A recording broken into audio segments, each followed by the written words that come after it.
Nous voici dans la ville de Rabat. Nous allons partir à la découverte d'un incroyable Maroc.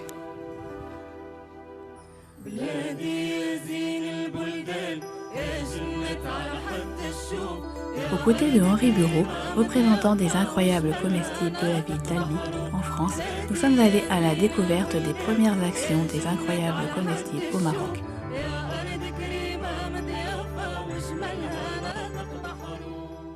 Nous avons tout d'abord rencontré Mohamed Chafchaouni, porte-parole des incroyables comestibles du Maroc.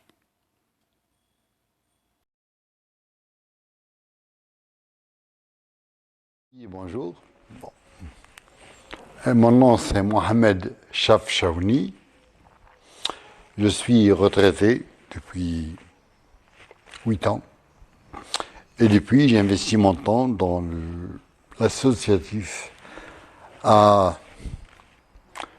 Je donne mon temps à 2 associations qui sont Ibn al-Baytar, qui s'est occupé de la Cagnie depuis les années 1994, et de Slow Food, qui est présente au Maroc depuis 4 ans, 5 ans.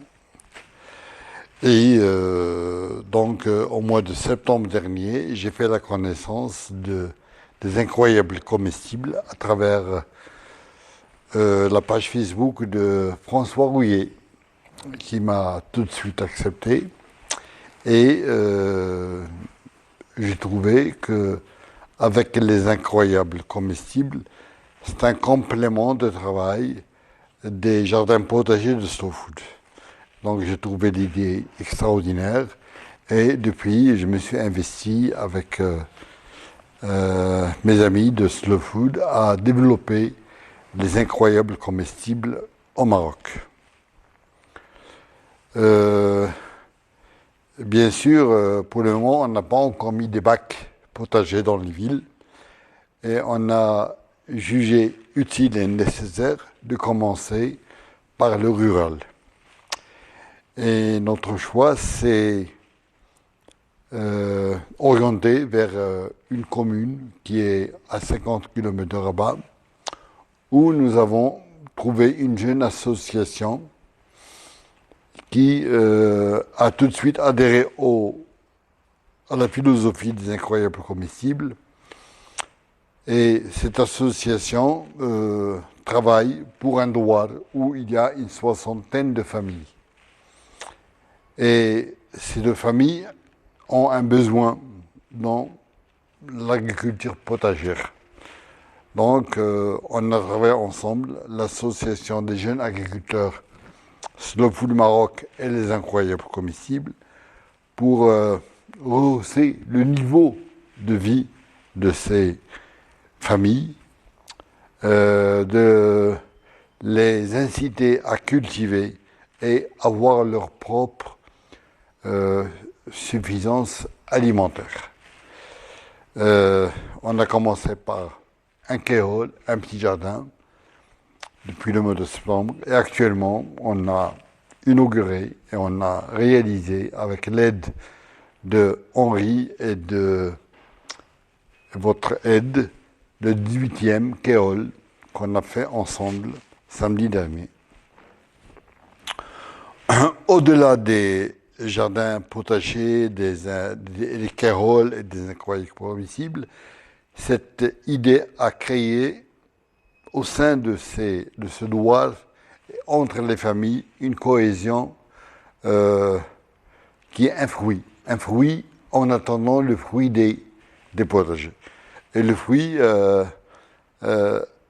s'est traduit par une cohésion sociale d'abord, par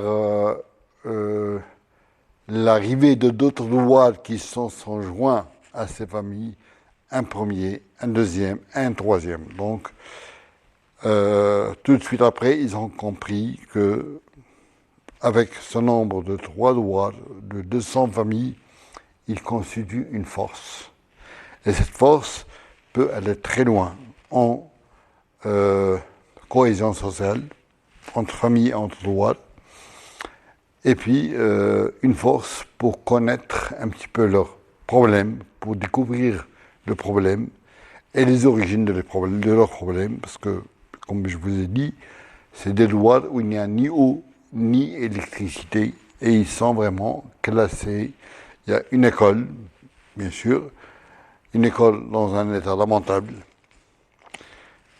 Et puis, en connaissant le problème, ils ont pu surmonter les problèmes les uns après les autres. Et actuellement, l'eau est en train de s'installer, et l'électricité est en train d'être installée. D'ailleurs, vous avez vu les poteaux électriques en béton qui vont être, l'électricité va être distribuée sur le plan social, ça a fait un impact qu'on n'espérait pas, qu'on n'attendait pas. Les familles entre elles, qui étaient il y a quelques mois encore des familles qui avaient des problèmes entre elles, de terrain, de distribution d'eau. Maintenant, ils ont compris qu'ensemble, ils peuvent aller beaucoup plus loin et travailler plus ensemble. Les jeunes agriculteurs, comme vous avez vu, ils sont dynamiques, ils sont travailleurs et ils n'ont pas hésité un instant de s'entraider ensemble et de faire des choses ensemble. Et je pense que dans quelques mois, on va entendre parler de ce douar de Had el-Brajwa. Non seulement au Maroc, mais grâce à vous aussi à l'international.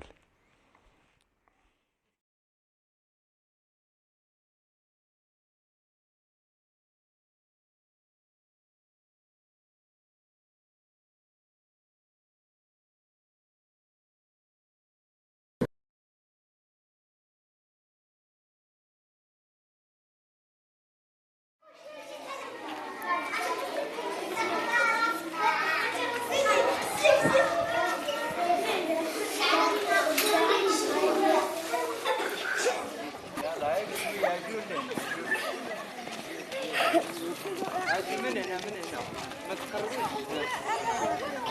دير الصف وزيد بشويه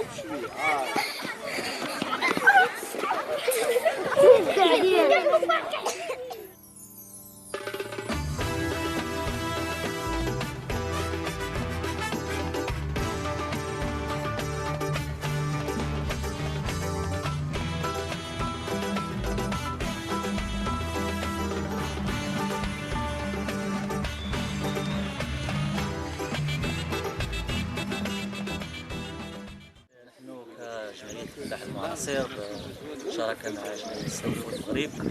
فكرنا باش نديرو هاد الحديقة في المدرسة باش نحققو بزاف الأهداف، منها باش يكون التلميذ عنده واحد تربية بيئية من الصغر ديالو، وباش يكون يعرف شنو هو الأهمية والدور ديال الحدائق المنزلية اللي كدار بهذه الطريقة هذه، وكيكون الإنتاج ديالها طبيعي لا على الصحة ديالو ولا على التأثير ديالها على المحيط ديالها الطبيعي.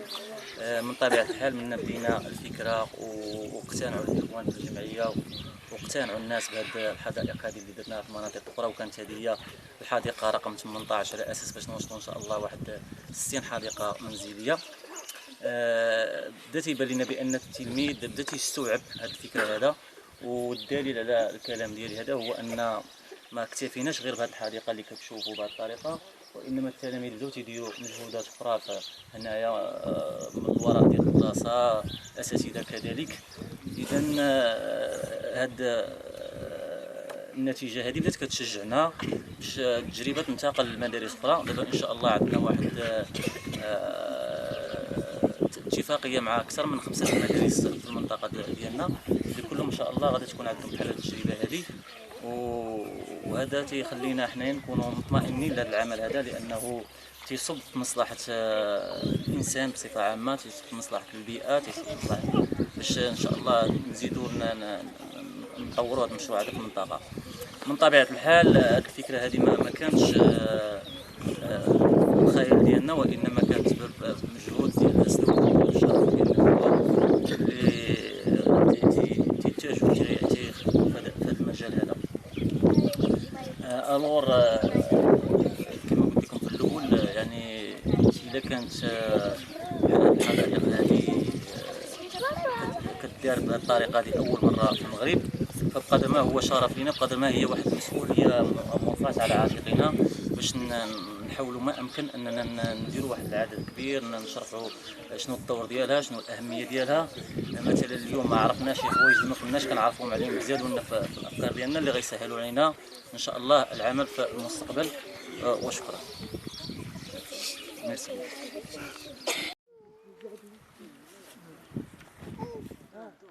احنا كنا بداية ما دمنا زدنا ولاد الفلاحة في منطقة فلاحية، عندنا شي ورثناه من الصغر ومن الوالدين ومن الأجداد.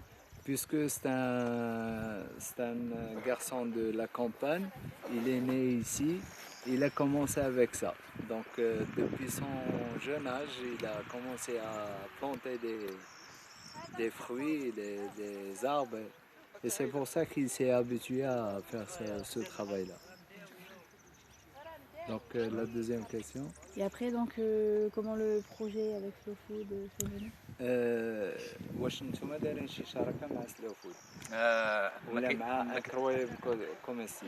ما كاينش الشراكة، ولكن حاليا رحنا في طريقنا الى الشراكة مع جمعية سلو فود. Donc قريبا. Donc ils espèrent qu'ils vont faire une comment dirais-je sharaka entre l'association Slow Food, d'accord, un partenariat entre Slow Food et eux, les gens d'ici, la population d'ici, pour améliorer leur agriculture.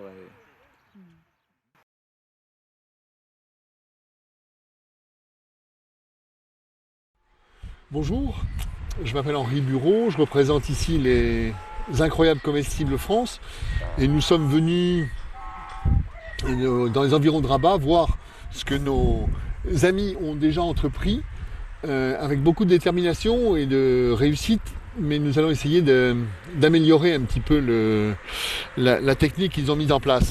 La technique du Keyhole Garden a été inventée il y a une quinzaine d'années par une ONG américaine. Le principe est le suivant, c'est-à-dire qu'on va créer un jardin circulaire. Ce jardin circulaire est créé autour d'une tour centrale qui, elle, est destinée à recevoir tous les déchets végétaux d'une collectivité. En Afrique noire, c'était le village, et nous, ce que nous faisons en France, c'est généralement les installer au pied d'une cité. Et cette tour centrale qui va recueillir ces déchets végétaux, qui vont donc être compostés, va dégager une énergie importante, à la fois par la chaleur qui est dégagée au moment du compostage et de la destruction de ces végétaux, et par le compost qui va en résulter. Autour de cette tour centrale et jusqu'à la périphérie, nous installons après avoir décaissé. C'est-à-dire qu'ici, nous avons creusé en dessous du niveau du sol 30 à 40 cm, où nous avons mis différentes couches de matériaux qui vont se décomposer et, en se décomposant, donner des nutriments qui vont alimenter tout ce système. On commence par mettre du bois, du gros bois. On peut mettre parfois du bois, alors on le choisit le plus mort et le plus en état de décomposition avancé. Plus il est proche de fournir des champignons, mieux on se porte et mieux le système va fonctionner. Donc la première couche du fond, ça a été effectivement du bois, puis après ça on met des branches. Si on a la chance d'en avoir, on met du BRF. Alors le BRF, c'est un mot magique qui s'appelle, c'est le bois raméal fragmenté, et ces petits copeaux de bois vont avoir l'avantage de se détruire, de se décomposer plus rapidement que les gros, bien entendu, mais en plus ils vont venir boucher un peu les interstices, parce que comme tous ces matériaux au bout d'un certain temps vont se décomposer, le tas va baisser. Si on a laissé en plus des trous, on se retrouve avec un keyhole qui va être tout plat au bout de 6 mois. Pour éviter d'avoir à le refaire, mieux on va le tasser au départ, mieux ça vaudra. Donc on va, en plus des matériaux grossiers que l'on met en œuvre dès le départ, on met des matériaux plus fins au milieu, on jette de la terre que l'on avait décaissée également à mesure que l'on met en place les couches. On n'oublie pas, comme je l'ai fait ce matin, d'arroser entre chaque couche, parce que en mouillant bien